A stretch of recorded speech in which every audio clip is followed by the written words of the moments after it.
Good afternoon. As the delegations are settling in, let me very quickly welcome you all to this ministerial panel. In India, we do things in an exotic way. This is also the inaugural panel. We have been discussing cyber for close to half a day now, but this is where it all begins. I'm delighted that today we have three speakers who will speak in this particular panel.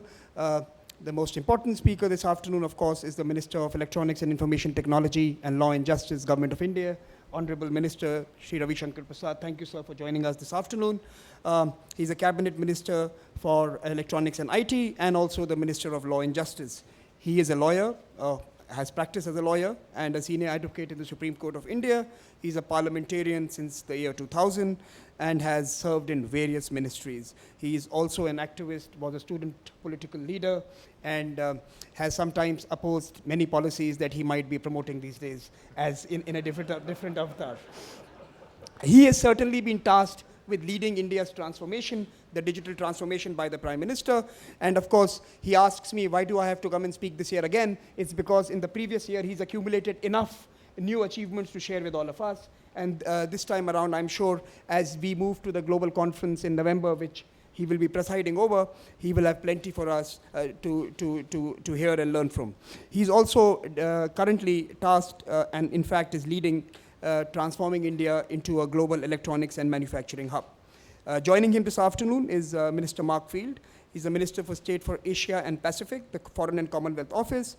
And he has been also a long-standing politician, first elected as an MP in 2001, and has served as the Vice Chairman of the Conservative Party in the role as the International Affairs Sherpa. He, of course, therefore, has traveled all over the world, and he has led delegations to China, Japan, India, Bangladesh, and the US, and has experience in Middle East and Europe as well.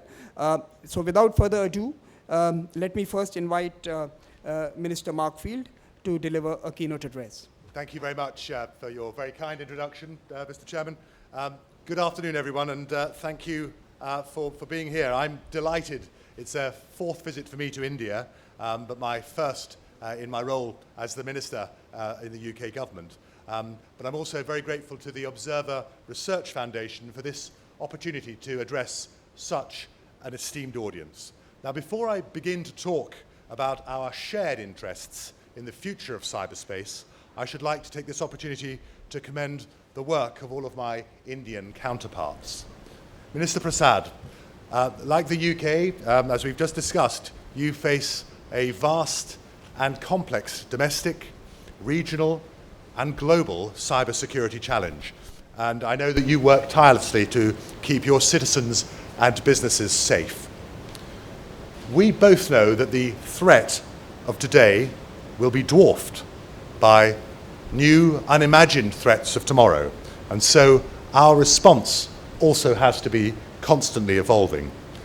At the same time, we both recognize the Internet's wonderful potential. In both of our countries, the digital economy forms a significant part of our gross domestic product, employs tens of thousands of people, and continues to grow very quickly. In India, Internet usage is growing at a phenomenal rate each and every year, and will grow faster still through Prime Minister Modi's exciting vision for a digital India. So I turn to one of the most pressing international issues of our time: how to harness that power whilst ensuring our safety and our security online. Let's put this another way. How do we collectively continue to build a free, open, and secure cyberspace for all? Now, for my part, I remember, I'm now in my early 50s, I remember hearing about the World Wide Web when I was just completing my law articles in 1990, but I couldn't even have begun to imagine what an impact it would have during the course of my own lifetime. No recent invention in human history has changed our lives so dramatically or so quickly. This extraordinary creation, the brainchild, as you know, of a British engineer, Tim Berners-Lee, has surely surpassed even his wildest expectations. Today, of course, the Internet connects, it informs, it entertains nearly 3 billion people across the world. thanks to mobile phones, we have access to its power virtually anywhere that we want. Never before have ideas, information, and products been so universally available. For us all, the internet has transformed vast swathes of the earth from communication black spots to communication hotspots. We can all access one another and can access 1.25 billion websites from our phones, wristwatches, tablets, or home computers. We can control our bank accounts, adjust our heating, or more likely here in India, your air conditioning, and we can shop from anywhere, from health food to helicopters. There's no doubt that the internet has spread knowledge and opportunity further and faster than ever before, and it has powered extraordinarily positive change. However, the very features of the internet that make it a force for good, its low cost, its global reach, and its easy accessibility, also of course make it very attractive to those who would do us harm. That threat is ever evolving. From power stations to pacemakers, from dams to defibrillators, from toasters to telecommunication networks, the growth in global connectivity is also exposing us all to new risks in a way that could not have been conceived in a world before the internet. We must face the fact that the more we use it and become reliant upon it, the greater those risks will become. Last year, hackers breached the IT systems of almost half of UK businesses. In recent months, back home in the UK, our National Health Service and Parliament itself suffered cyber attacks. I think it's easy with cybersecurity to get somewhat lost in the ones and the zeros, but for many in this room, those ones and zeros come in the forms of pounds, dollars, and rupees as they count the ever-rising cost of cyber attacks.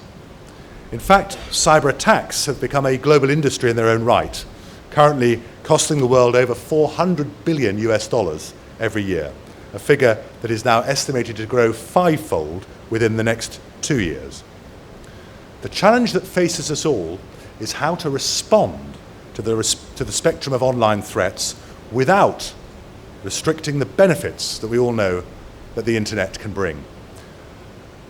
I believe it's important to recognize that much of the activity that we see online is not actually new. Attempts by rival powers to subvert democratic political processes can be traced back to Persia's relations with the Athenian democracy in the 5th and 6th century BC.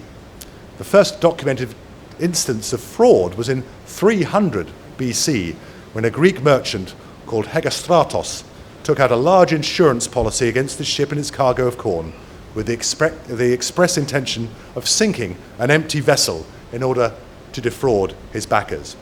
And it wasn't long after the advent of the printing press that that medium, of course, was being used to produce material that was viewed by the leading powers of the day as a dangerous dissent or heresy. Just as the behaviors we see online are not new, neither do we need to reinvent the solutions. Cyberspace is not lawless space. Existing criminal and international laws do apply online as they do offline, and so, of course, in the same breath, do fundamental rights and freedoms. However, while some online activity may be timeless, the scale, the speed, and the anonymity that the internet offers are very new indeed and present a uniquely modern challenge. To address it, I think we should apply the same qualities that brought us cyberspace itself: energy, creativity, and collaboration. And that's really what's at the heart of the UK government's approach, working collectively within the international system, with industry and with civil society, a multi-stakeholder approach to address the risks of the digital age whilst maximising its benefits. And that's why we launched the London process in 2011 to bring people together and further international understanding of how the rules of the road for cyberspace might be implemented in practice. I'm delighted that India has taken the initiative to host the 5th iteration of the Global Conference on Cyberspace, which takes place here in Delhi in November. We take this collective and collaborative approach because the internet is a genuinely global resource. which not only stretches across international borders, it also reaches into our offices, our communities, and even our children's bedrooms. Far too regularly, I'm afraid, in the case of my 9-year-old son, but that, I'm afraid, is another story. Not only must the governance of the internet be truly global, it must also involve the full range of stakeholders represented here today. The best analogy I can think of for the UK view of online safety and security is as some sort of team sport, a sport where industry, academia, civil society, government, international partners, and above all, the public, play the part of wicketkeeper, slip, gully, and deep square leg. In other words, it's all about working together. Now, this approach is perhaps seen most clearly in our response to the cyber security threat. With the UK's national cybersecurity strategy, we are seeking to defend our people, businesses, and assets across the public and private sectors. We also want to deter and disrupt our adversaries, whether states, criminals, or hacktivists. And indeed, we need to develop our critical capabilities and strengthen our cyber security sector. Now, central to the delivery of this security strategy is our National Cyber Security Centre, the NCSC, which celebrates its first birthday this week. Bringing together all of the UK's cybersecurity expertise into a single body, the NCSC works with UK organisations, businesses, and individuals to provide authoritative and coherent cybersecurity advice and cyber incident management. You're going to hear a lot more, I know, about the NCSC's achievements tomorrow, directly from members of the Centre who have travelled here with me from London. Another important part of delivering our strategy is, of course, international cooperation.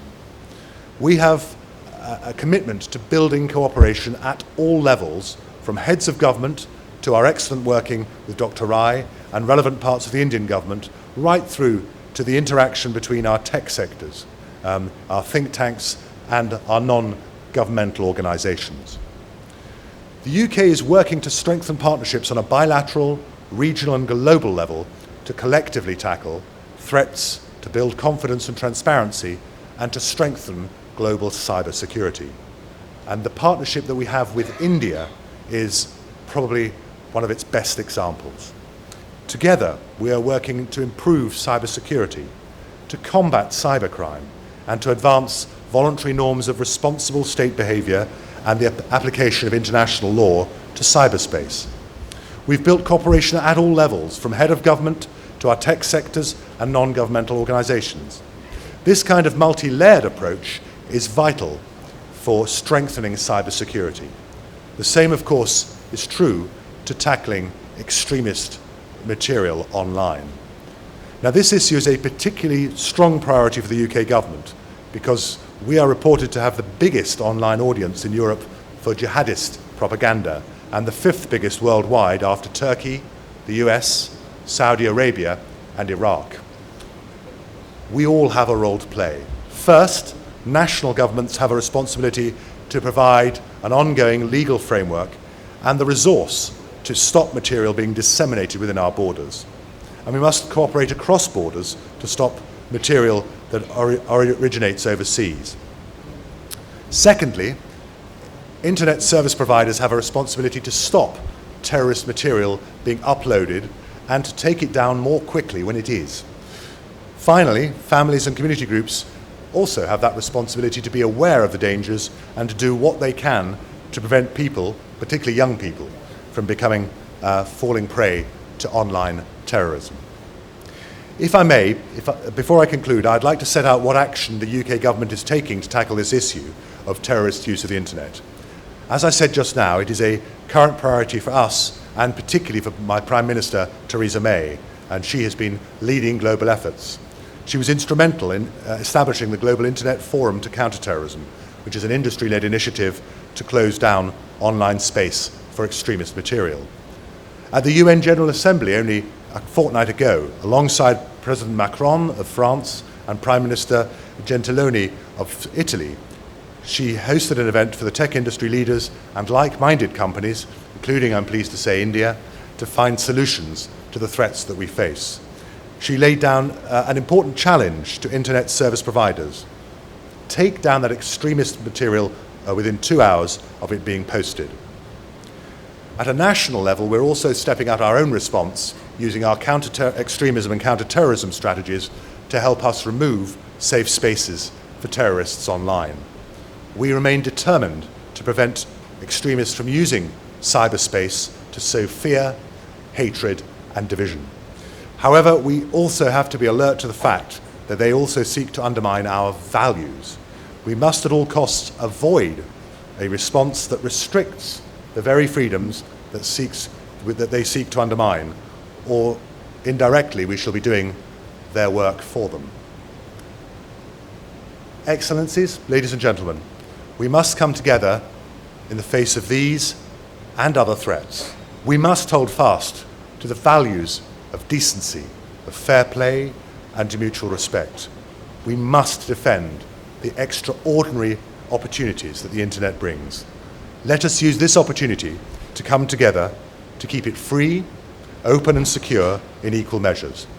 Let us make sure that the internet of tomorrow is a force for good. Thank you.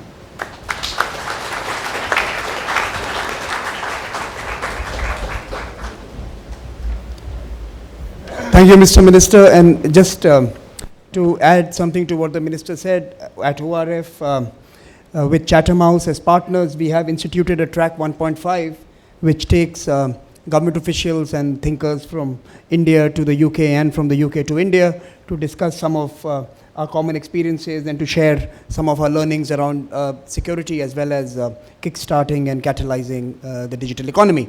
With that, ladies and gentlemen, I am delighted to invite Minister Ravi Shankar Prasad to deliver the inaugural address. Mr.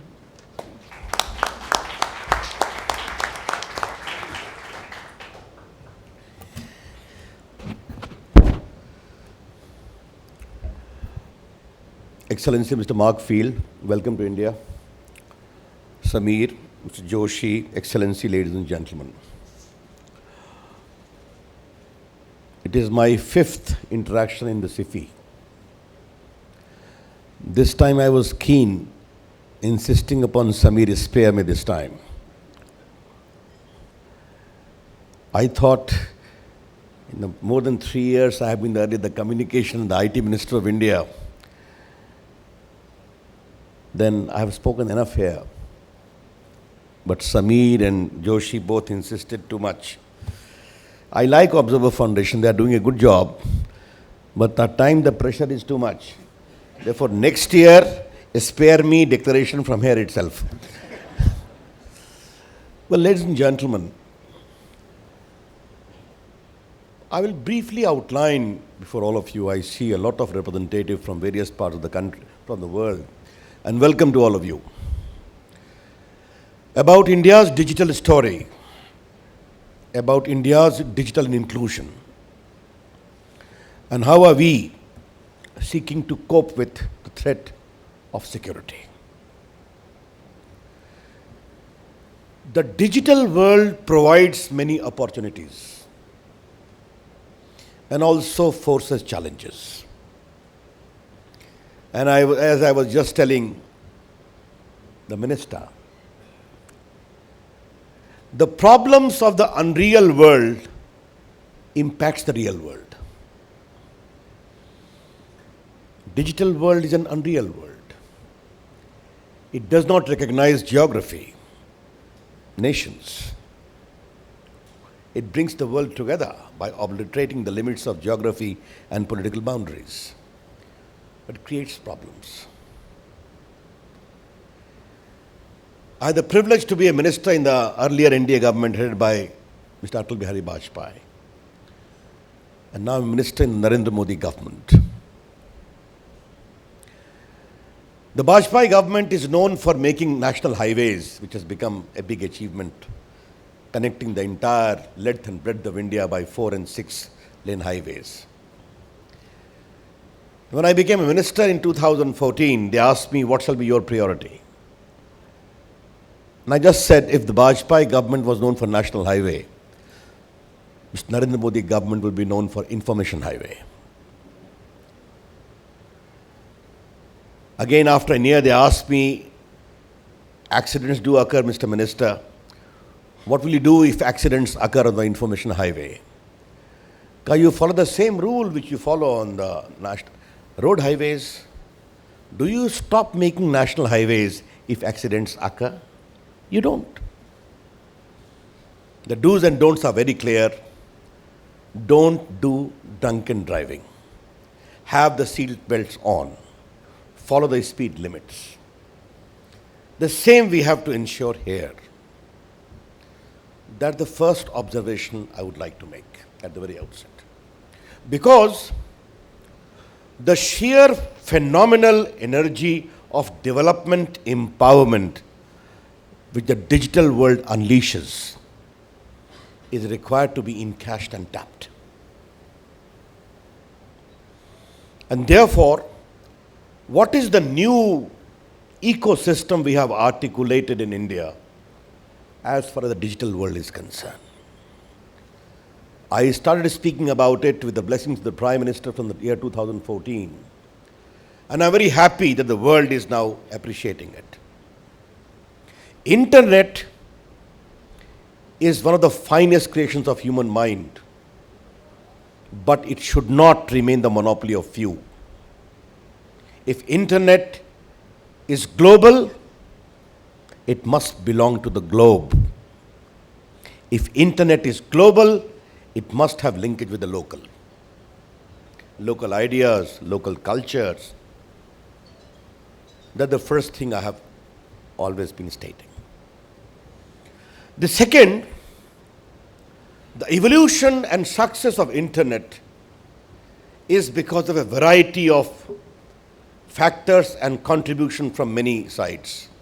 The government, the academia, the scientific community, the technological community, the civil society, and others. Therefore, all of them must be stakeholders in the growth of internet governance. As far as the specific India's model is concerned, we have said we may have missed the industrial revolution because, Mr. Field, we were under your subjugation, don't mind it. Huh? We were under British imperialism. We missed the entrepreneurial revolution which swayed the world in the 70s, 80s, 90s because of the scourge of license, quota, permit raj. We don't want to miss the digital revolution. We want to become the leaders in that. The other philosophical underpinnings of our approaches, which can be shared by many of my friends from Africa and Latin American countries. We wish to bridge the digital divide between digital haves and digital have-nots. And the most important, any initiative for digital development must lead to digital inclusion. The digital platform must create an inclusive society. This has been the broad theme within which we engrafted programs like Digital India. Well, ladies and gentlemen, we have, under the government of our leader, Mr. Narendra Modi, and mind you, Mr. Modi started playing with gadgets from 90s itself. He forced all of us to be on social media. About close to almost 30 million or maybe even more follow him on the social media. I have 2 million till now. I was asking Mr. Mark how many are followed by him, how many follow him. I think my good luck to you, you will soon cross 1 million, no problem. Huh? Carry on. But you remain connected with the people. They give you feedback, they give you suggestions, they pull you up also. That's the power. In a democracy, we must celebrate the initiative and openness of people that we do in India. Now, programs like Digital India, Make in India, Startup India, Stand Up India, the Smart Cities are all digital-based programs to empower India and Indians. And therefore, I always say, and I would like all of you to know, Digital India is more for the poor, for the underprivileged. And I want every ordinary Indian to be empowered with digital technology with a smartphone in his hand. Well, what is the digital profile of India, ladies and gentlemen? In a population of 1.25 or 1.30 billion, we have got 1.18 mobile phones, out of which nearly 450 million are smartphones. In the last 3 years of the Narendra Modi government, we have added mobile phones in India equal to the population of France and Italy. That is the speed and scale on which we work. We have got nearly 500 million internet penetration today, rising very fast. 75% being consumed by mobile phone. And we have created a very extraordinary platform, Aadhaar, a verifiable digital identity, where about 1.18 billions out of the total population of 1.25 billion plus are having Aadhaar today. I just talked of digital inclusion. How we are creating digital inclusion, ladies and gentlemen? We opened up about 300 million bank accounts of the poor and underprivileged who had no access to the bank account, known as the Jan Dhan. All are poor who had no bank account at all. We linked that to the Aadhaar, seeded to the mobile, and started sending poor welfare subsidy for gas, for ration, for other subsidies directly to their bank account. In India, poor people are entitled to various poor welfare subsidies. You know how much we have saved in the last 3 years under DBT, the direct benefit transfer? 58,000 crores, close to $9 billion, which used to be pocketed by middlemen and fictitious claimant. We have detected about 30 million fake gas connections and close to 275 million ration connections. Digital governance is good governance. Digital delivery is faster delivery. I would like to mention few words about Aadhaar. This is my Aadhaar card. What does it contain? My photograph. I am a male. In the rear, my permanent Patna address. It does not contain my parents' name, my community, my religion, my caste, my educational qualification, my income, or my medical record. None of the incidents by which you can be profiled is at all mentioned in this. But what does the system contain? My fingerprints and my iris, kept in encrypted form in safe and secure condition, duly supported by a parliamentary law with due regard to privacy. And the privacy is so tough, section 28, 29 and 30, that even I as an IT minister cannot disclose my fingerprint and iris to any unauthorized use. And this can be disclosed only in the case of overriding national security by a committee headed by the Cabinet Secretary, the Law Secretary and the IT Secretary, which shall remain valid only for 3 months. Now, second point in this connection is very important when I talk of digital inclusion. We said we must create technology which is affordable, number one. Number two, which is developmental. And number three, which is inclusive. How much this Aadhaar cost? $1 per head. affordable technology. We have come with digital locker, free of cost. Nearly 3 billion records will be available on digital locker. We just talked of authentication of Aadhaar. Every day, 60 million authentication is done by the Aadhaar system. How does it work? You are going to open your bank account. We have got about almost 100 crore. How much it comes in millions? Samir? A billion bank accounts, out of which 600 million are linked to Aadhaar. You go to open a bank account, the system of Aadhaar doesn't know what for the name is being asked. They will only say, he is Ravi Shankar Prasad, his Aadhaar is this, because the biometrics doesn't speak a lie. Kept in safe conditions.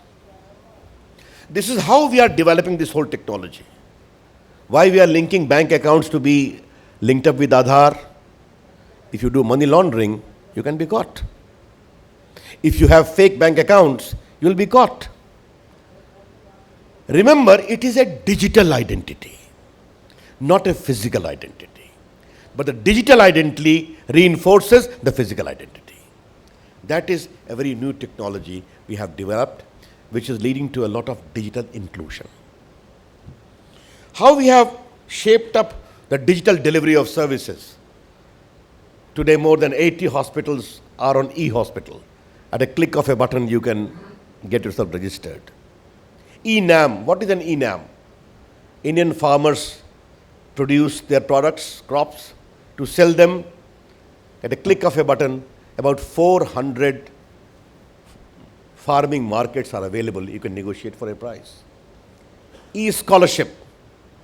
10.5 million students are on e-scholarship, linked with Aadhaar. It is delivered. About 4.5 million was delivered till now. Therefore, from crops to education, to digital delivery of services, to medical registration and other services, we are doing that. We have created a very unique phenomena which I would like to share with you, Common Service Center. What are these common service centers? Young boys and girls in the vast hinterland of India, from Kashmir to Kanyakumari, are operating village level entrepreneurs. 270,000. They are giving digital delivery of services to the villages. You want your land records, you want your insurance, you want your bank, you want to have a passport, you want to have an Aadhaar card, you want to have a railway ticket, you want to make digital payments, all are available online through their kiosks. About 1 million people work there. All are tribal, and I am very much keen.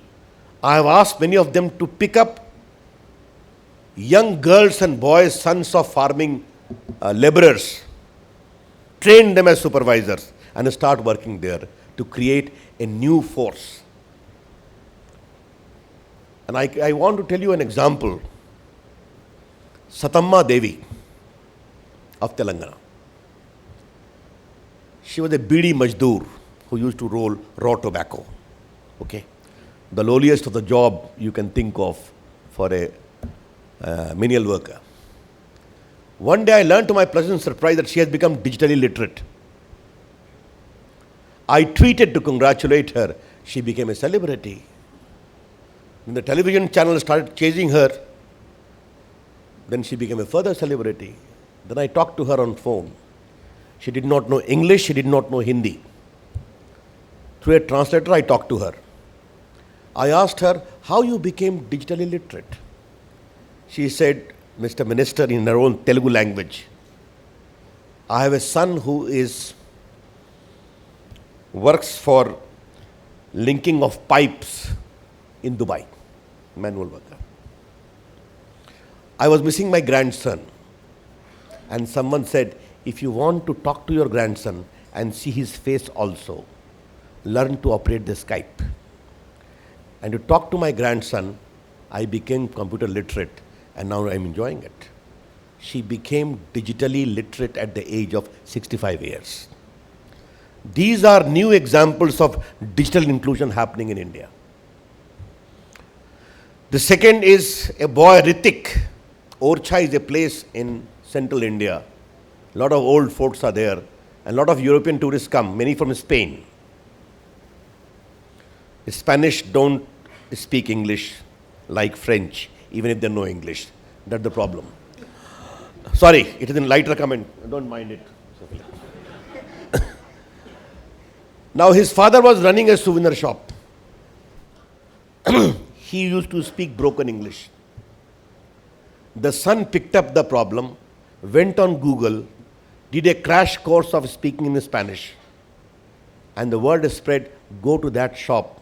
The young boy of 16 years speaks Spanish, and the business boomed. The digital spread is indeed empowering younger people, poor people, and they are the flag bearers of digital India. Yes, it has great impact on economy too. Ladies and gentlemen, if you see the evolution of India's digital space, it has 3 stages. The first, which Samir briefly touched about, an Indian IT company went abroad and kept the flag of India high by becoming great leaders. Indian IT companies today are present in 200 cities of 80 countries. They employ nearly 3 million workforce directly and about 10.4 million indirectly. And 1/3 are women employees, remember it. We're very proud of that. India became the outsourcing destination. The second phase is when the world started coming to India because of the sheer size of India. The Googles, the Amazons, the Facebook, the LinkedIn, all started coming to India. Do you know Indians have got the biggest footprint on Facebook in the world today? India is emerging as a huge market. And what is the third stage?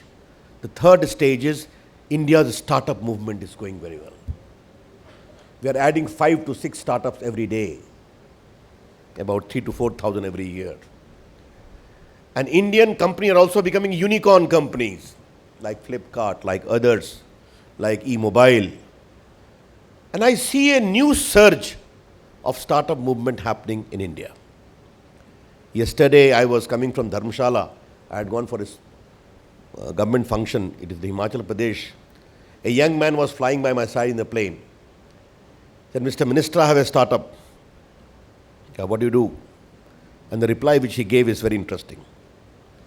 My startup provides plumbers, electricians, good sweepers, repairers to people on demand. How many customers you have? As of now, only 10,000. How many you want to increase? The sky is the limit. A new kind of initiative is happening in India with digital technology. And Morgan Stanley had done a study. Indian economy is going to become more than 6 trillion in the coming 7 to 10 years. The GDP is going to rise, in which the digital economy is going to play a big part. And recently I had a meeting of all the stakeholders. And India's digital economy is likely to become $1 trillion economy in the coming 3 to 5 years. And when I talk of digital economy, ladies and gentlemen, I mean IT and IT-enabled services. I mean communication. I mean e-commerce. I mean digital payment. I mean cyber security. I mean electronic manufacturing. As of now, Samir is pushing for digital entertainment. Let him see how he performs. Then we'll think of including that also as a part of digital economy. Do you know there is a study by Boston Consultancy, India's digital payment itself will become a $500 billion economy by 2020. Indian products like UPI, like apps, like Bheem apps, today are becoming the toast of the world. And when Google and other international payment gateways are using UPIs, Bheems, it is an acknowledgement of the technological innovation of Indian mind. That is what we are going to offer to the world. You know, I am also the Minister of Electronics. One of the Prime Minister asked me, Ravi, you say there are so many mobile phones, how many are manufactured in India? In the year 2014, when we came to power, only 2 factories were there. Even Nokia has been closed. Ladies and gentlemen, I'm very happy to tell you, in the last 3 years, 100 mobile manufacturing factories have started operation in India in the last 3 years only. Now they manufacture 170 million mobile phone every year, likely to become 500 million. And India is emerging as a big hub of mobile manufacturing. All the top giants of the world, including many from China, is here. Then there is automobile electronic manufacturing, defense electronic manufacturing, medical electronic manufacturing. Then digital education, digital health. I am the Law Minister of India. I am also pushing tele-law. What is tele-law? I talked of common service centers. Poor people needing pre-litigation advice can come to the common service centers, and National Legal Service Authority lawyers will be there available on video conferencing to give them legal advice. I launched it 3 months ago, and 3,000 requests came and 2,200 have been addressed, making access to justice through digital spread. Therefore, we are very proud, and there is a saying about Indian, my foreign delegates need to know. Indians first observe technology, then they adopt it, then they start enjoying it, and then they become empowered in the process. Go to Delhi and see how many poor people, rickshawalas, panwalas, doing manual work, are enjoying their smartphone to promote their business. That is the sign of digital empowerment. This being the case, obviously, cyber security will be an issue, and we have to work together.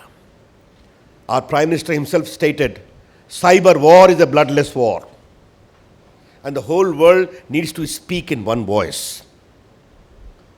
Like the British system, we have a computer emergency response team here, which coordinates. We have also set up sectoral CERT in the field of banking, power, finance. And we are also encouraging on cyber drill, on having a cyber auditor. We are even making the judges aware about the need of cyber security to be trained in forensic purposes also. All these exercises going on. But I am a chronic optimist, ladies and gentlemen. And this is my last point here. Please go to the data. How much of cyber challenges are available? The number is very, very small. I was just replying to a parliamentary debate when we are pushing digital payment. How many cases of digital frauds have been unearthed or reported? It was 0.006%. Still I am saying it is still a challenge. But what is important is we need to make people aware. And if people are taken into confidence, they do respond. In November, we are going to have an international cyber conference in cyberspace. I think hundreds and hundreds of countries are keen to come to India, and we are keen to welcome them with open arm. Mr. Markfield, you are also requested to attend. Most welcome. And Samir Sharan, what have you become for that conference? I'm your humble advocate. Yeah. By profession, I am a senior lawyer, and he has become advocate for the conference. You see, his great networking style is extraordinary. He is a good friend, a competent man. But ladies and gentlemen, what is my final take? Never panic about the digital world. That is a caution I have to make. The digital world is a safe world. We have to ensure that terrorists, extremists, hate mongers don't abuse the system. And the law must be reinforced for that. And the world need to speak in one voice about them. I always, those who talk of freedom also need to reply, if they create havoc through the digital world and people are killed, those who are killed have got their human right or not? Those who are killed have their freedom or not? In that light, the privacy debate becomes important. The Supreme Court has given a judgment. I have set up a committee headed by retired Supreme Court Judge Justice Sri Krishna today they are holding a meeting today to give a very structured law framework for a data privacy law. And I'm very keen that the architecture we propose becomes a beacon for the rest of the world.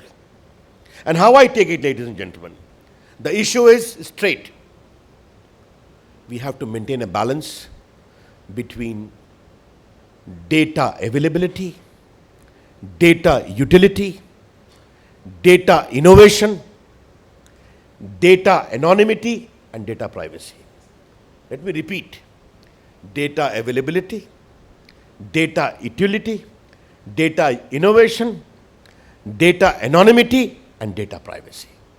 Should we completely undo the world as to what they have done because of digital innovation? I just talked about India. Yes, not only the government, but even the private players will have to understand that without the consent, you cannot use the data. In Aadhaar, if any unauthorized use is done by the company, they can go to jail for 7 years, including fine of 1 million rupees. But the law is evolving. We have to go that. We have set up a open data of government. For instance, in a particular area, a particular illness is afflicting. The policymaker must have the data available as to what are the factors because of that illness so that it can be cured. But without disclosing the name of the data owner. Data anonymity. This is how we have to work. Two interesting examples were given to me. I would like to share and conclude my speech on data privacy. You want to go to Mumbai. Your going to Mumbai is your personal choice. But the transport you will take will make it public. If you are flying, you will take a digital ticket. You go to the airport, you board a plane, you will be frisked by security. The CCTV will be there. Again, you will be on record. You want to go by railway, digital ticket, on record available, online available. The best thing is to bicycle to Mumbai if you can, if you want to maintain your privacy. What you eat is your personal choice. But you have gone to a restaurant, the moment the bill comes, the restaurant will know what you have eaten because your food preferences become public. And the last was very interesting example given by a journalist friend of mine. One young boy and girl are zooming past in Delhi on their motorcycle in a little romantic mood. You are crossing through a particular area and the CCTV installed on the gate of a particular house captures you. They have got the right to say it is none of your business to capture us in a romantic mood on my motorcycle. The owner will say, sorry, this CCTV is for my security. If it was captured by accident and not by design, I'm not responsible. These are competing interests which we have to address when we talk of privacy. It's an evolving solution, but yes, as I was telling Mr. Field, the real problem is those who are in an open society, in a democracy, governed by rule of law.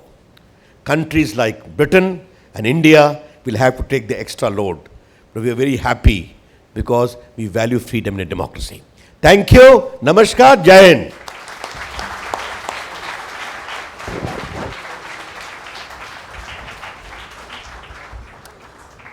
Thank you, Mr. Minister. And before I invite Chairman Sanjay Joshi to deliver the closing remarks and a vote of thanks, let me first invite my colleagues Beda and Madhulika to present to the two ministers what we produce at ORF, which is publications. Come on, you need to clap.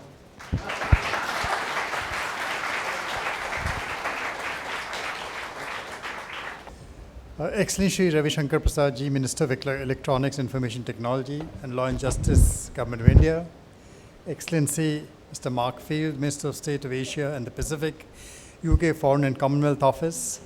On behalf of everyone in this audience assembled here, I'd like to thank you for joining us this evening and giving us these very incisive and interventions which have touched the heart of everybody present in this room. Both of you have drawn attention to the phenomenal evolution of the IT sector, one in India, one in the UK and internationally. And also, of course, talked about the various threats which will challenge, change, define societies, define culture, transform our economies, transform the way we communicate and interact with each other in the years to come. And yes, as both of you have pointed out, some of these are going to require the urgent intervention of policymakers, regulators across the world, where international partnerships are going to be extremely important, especially the one between UK and India, sir, which you highlighted. Mr. Field especially underlined the need for the virtues of energy, industry, and collaboration across stakeholders to build consensus on norms around the use of cyberspace, especially when you come to the issues of terror and the threats to our core values as nations, as democracies, in order to safeguard a free and open internet. And Mr. Prasad, of course, in his inimitable style, focused on India's vaulting ambitions, plans to secure access to digital and financial inclusion, and actually lead the world by providing digital infrastructure, opening up a whole body of empowering opportunities for people at the bottom of the pyramid, for 1.3 billion here, and the next billion waiting in the wings in the rest of the developing world. The interplay of technology, security, and society are the three drivers of this conference. And these are, as you've correctly pointed out, generating tectonic political, economic, and social shifts, which are fundamentally altering the way communities and individuals communicate with each other, interact with each other. They're impacting growth, they're impacting economies, they're going to be impacting job creation and employment going into the future. Whether we talk of artificial intelligence and other enabling technologies which are going to become possible now in the fourth industrial revolution, which we are on the threshold of, or whether we talk of any of the other issues associated with many of these, as a young India comes forward, moves into this new age, it is going to move under the backdrop of a whole host of these technologies. There are going to be various issues, questions around security.